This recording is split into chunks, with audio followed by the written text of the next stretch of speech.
প্রিয় শিক্ষার্থীরা, নিশ্চয়ই অনেক ভালো আছো।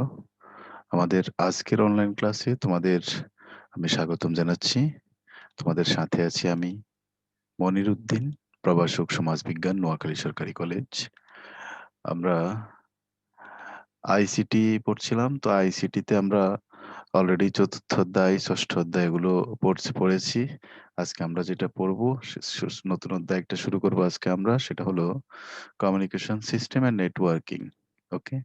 তো এখন আমরা এখানে কমিউনিকেশন সিস্টেম এর নেটওয়ার্কিং আমরা জানবো। আমরা প্রথমে কমিউনিকেশন সিস্টেম কি এটা সম্পর্কে একটু ধারণা অর্জন করব। কমিউনিকেশন সিস্টেম হলো কমিউনিকেশন শব্দটি ল্যাটিন শব্দ কমিউনিকেয়ার থেকে এসেছে। যার অর্থ হলো আদান-প্রদান করা, টু শেয়ার। কমিউনিকেশন শব্দটির অর্থ হলো কি তাহলে? যোগাযোগ। এক পক্ষ হতে অন্য পক্ষে কোনো মাধ্যমের দ্বারা তথ্য প্রবাহের যে প্রক্রিয়া, সেই প্রক্রিয়াটাকে সাধারণত কি বলা হয়? যোগাযোগ বলা হয়। প্রকৃতপক্ষে কোনো যন্ত্র, ডিভাইস ব্যবহার করে মানুষের সাথে মানুষের যোগাযোগই হলো কমিউনিকেশন।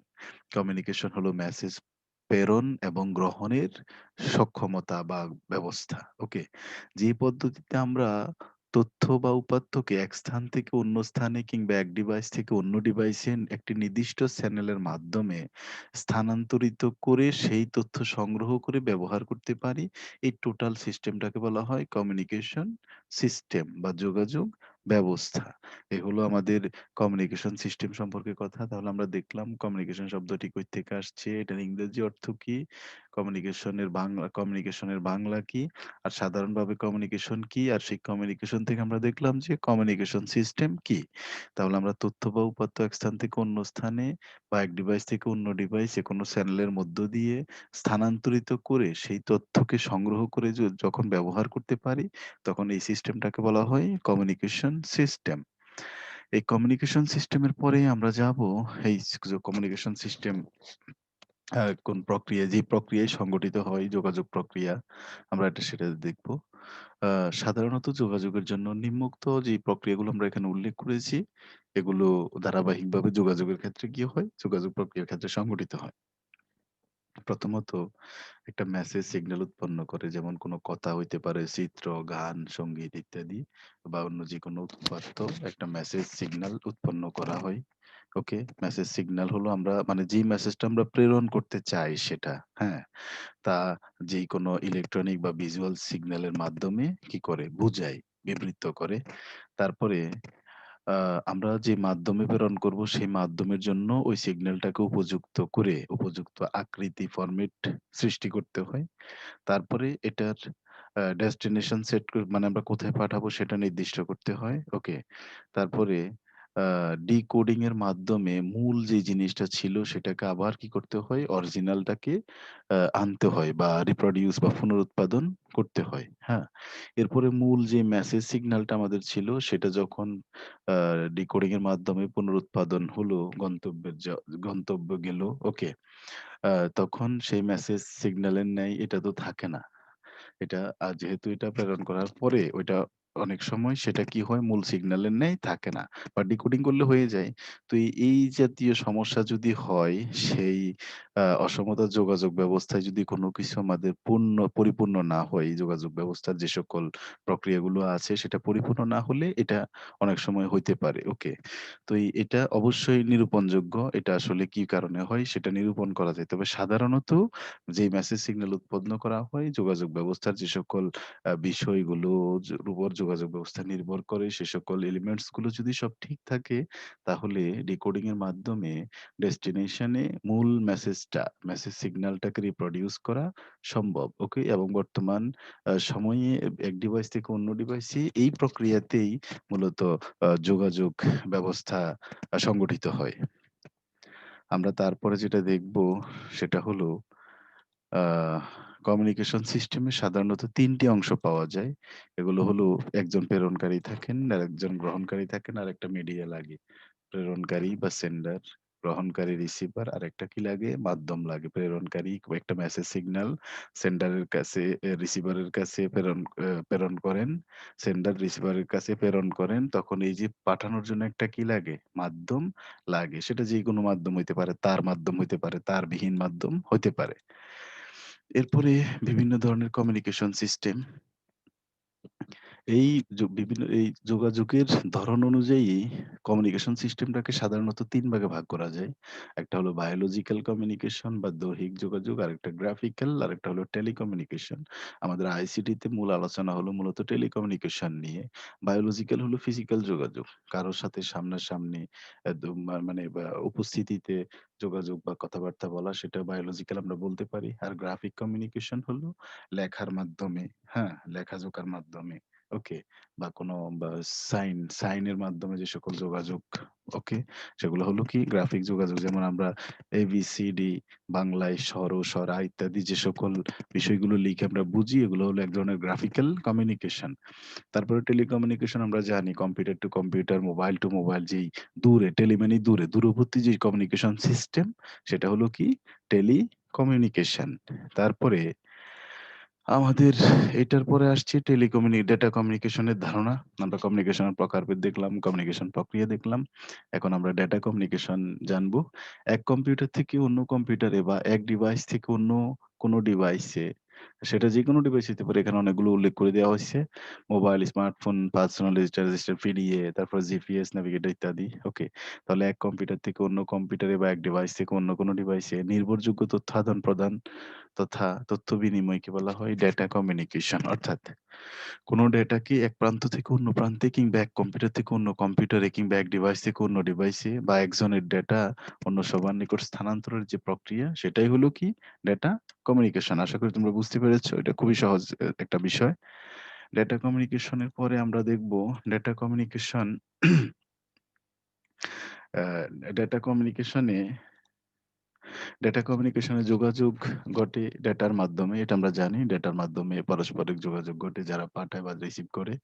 ওকে? তো এই কমিউনিকেশন সিস্টেম কার্যকর হয় মূলত ২ টা অংশে। এই যে একটা কমিউনিকেশন সিস্টেম, ডেটা কমিউনিকেশন এই সিস্টেমটার মূলত ২ টা অংশে এই ডেটার প্রসেসিংটা বা ডেটার আ পা বা ডেটা প্রসেসিংটা পরিপূর্ণতা লাভ করে।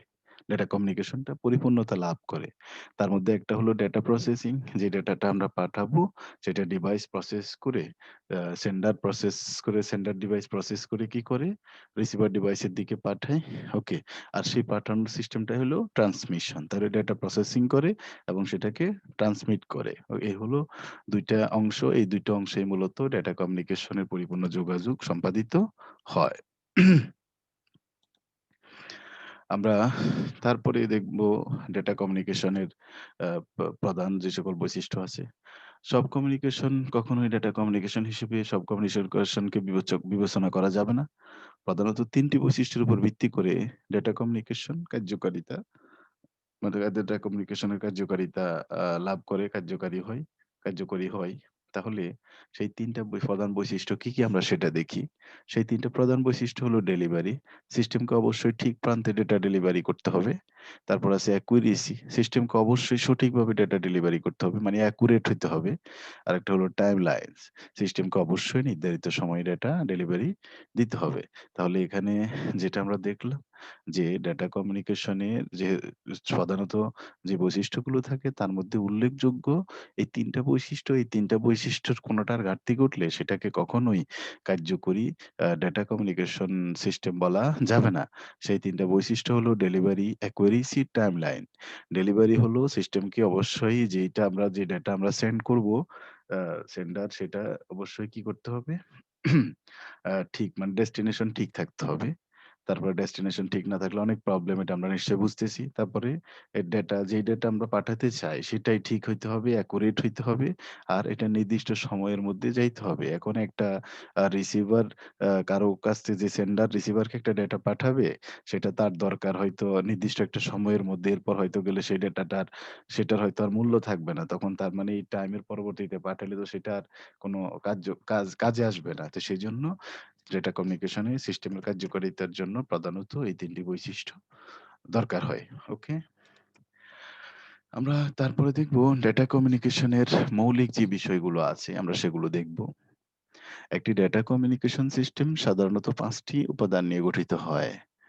যেমন ডেটা কমিউনিকেশন এ যে ৫ টি উপাদান আছে আমরা এখন সেটা দেখব। যেমন মেসেজ, প্রেরক, মাধ্যম, প্রাপক, প্রটোকল। মেসেজ হলো যেটা পাঠানো হয়। ডেটা কমিউনিকেশন সিস্টেমে সেন্ডার রিসিভারের দিকে যেটা পাঠায় সেটা হলো কি মেসেজ। মেসেজ বিভিন্ন ধরনের হতে পারে। আমরা আগে বলেছি যেটা গ্রাফিক্যাল হইতে পারে, তারপর অডিও, ভিডিওস ইত্যাদি যেকোনো কিছু হইতে পারে। তারপরে একজন সেন্ডার থাকবে। সেন্ডার মেসেজ পাঠাবে। সেন্ডার তার ডিভাইস থেকে প্রেরক ডিভাইস থেকে ডাটা পাঠানো হয়। বিভিন্ন ধরনের প্রেরক ডিভাইস হইতে পারে। এটা যেমন মোবাইল যেমন কম্পিউটার বা অন্য যেকোনো ডিভাইস মোবাইল ফোন ইত্যাদি হইতে পারে। তারপরে একটা মাধ্যম লাগবে মিডিয়াম। মাধ্যম হচ্ছে পাথ। এটা ফিজিক্যাল হইতে পারে আবার ফিজিক্যাল নাও হইতে পারে। ওকে? যার মাধ্যমে প্রেরক ডিভাইস থেকে প্রাপক ডিভাইসে ডেটা পাঠানো হয়। যেমন টুইস্টেড পেয়ার কেবল, কোয়াক্সিয়াল কেবল, বাতাস, ফাইবার অপটিক কেবল ইত্যাদি যেকোনো কিছুই মাধ্যম হতে পারে। তারপরে আছে প্রাপক। প্রাপক হলো প্রেরক বা সেন্ডার যে মেসেজটা মাধ্যমের কোনো মাধ্যম দিয়ে পাঠায় যার কাছে সেই হলো কে? প্রাপক। প্রেরক ডিভাইস থেকে পাঠানো ডাটা প্রাপক ডিভাইস কি করে গ্রহণ করে? সেই প্রাপক ডিভাইসও কম্পিউটার হইতে পারে, কোনো মোবাইল ফোন বা অন্য যেকোনো ডিভাইস হইতে পারে। তারপর আছে প্রটোকল। তথ্য আদান-প্রদানের জন্য কিছু নিয়মকানুন আছে সেগুলা বে বে সব সব সেগুলা সব সফটওয়্যার আকারে থাকে। সেই সেই সকল নিয়ম কানুনগুলাকে বলা হয় কি? প্রটোকল। যেমন আমরা যখন কোনো একটা ওয়েব অ্যাড্রেসের আগে HTTP ব্যবহার করি, এটা একটা প্রটোকলের নাম, হাইপারটেক্সট ট্রান্সফার প্রটোকল। তো এরকম ইন্টারনেটে অনেকগুলা প্রটোকল থাকে। সেই প্রটোকল মেনেই কিন্তু এভাবে ডেটা কমিউনিকেশন করতে হয়। তো তাহলে ডেটা কমিউনিকেশনের এই ৫ টা হলো মৌলিক বিষয়। ডেটা কমিউনিকেশন এই ৫ টা ব্যাপার থাকে, জিনিস থাকে। যদি এই ৫ টার কোনটার ঘাটতি ঘটে তো সেক্ষেত্রেও ডেটা কমিউনিকেশন পরিপূর্ণতা লাভ করতে পারে না। ওকে? এই হলো আমাদের ডেটা কমিউনিকেশন কি, ডেটা কমিউনিকেশনের মৌলিক বিষয়, প্রধান বৈশিষ্ট্য ইত্যাদি। আমরা তারপরে দেখব এখানে ওই যে টেলিফোনের কথা বলেছিলাম, ডেটা কমিউনিকেশনের ক্ষেত্রে উদাহরণটা আসছে। এই ভদ্রলোকের নাম হলো আলেকজান্ডার গ্রাহাম বেল। যিনি টেলিফোন আবিষ্কার করেছে। তোমরা নিশ্চয়ই উনার হয়তো ছবি হয়তো আগে দেখেছো।